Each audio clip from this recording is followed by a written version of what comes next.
बिस्मिल्लाहिर्रहमानिर्रहीम, अस्सलाम वालेकुम। एक छोटी सी वीडियो है। एक दोस्त का सवाल था कि अगर कोई बंदा फौत हो जाता है और उसका कोई अहबाब जो है वो जेल में है, क्या वो उसके जनाजे में शरीक हो सकता है? जिस तरह बड़े बड़े पॉलिटिशियन जो हैं वो अपने प्यारों के अगर वफात हो जाती है तो उसके जनाजे में आ जाते हैं।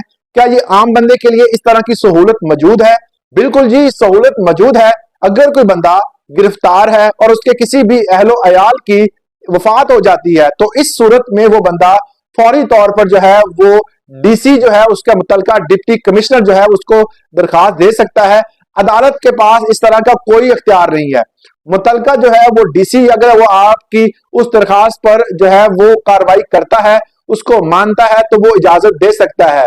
डीसी जो है वो पावर रखता है ये कि किसी भी कैदी को वक्ती तौर पर जनाजा पढ़ने के हवाले से या अपने अहबाब से मिलने के हवाले से जो उसको भेज सकता है चंद घंटों के लिए। डीसी जो है वो जेल सुप्रीडेंट को फौरी तौर पर हुक्म देगा कि उस बंदे को रिहा किया जाए चंद घंटों के लिए। इस तरह वो बंदा अपने किसी भी प्यारे की वफात पर उसके जनाजे में शिरकत कर सकता है।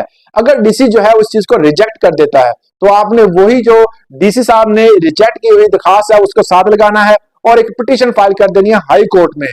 और हाई कोर्ट में जस्टिस साहब जो है वो उनकी भी इमा पर है, वो उनकी मर्जी है, वो आपको इजाजत दे या ना दे। इस तरह ये लंबा थोड़ा सा प्रोसेस हो जाता है और अक्सर औकात जो है वो डीसी साहब भी इजाजत दे देते हैं। कुछ जो होते हैं बहुत कम ऐसा देखा गया है कि जिसमें इजाजत नहीं मिलती। आज के लिए इतना ही। इस वाले से कोई सवाल हो तो आप कमेंट सेक्शन में पूछ सकते हैं। इजाजत दीजिएगा। अल्लाह हाफिज।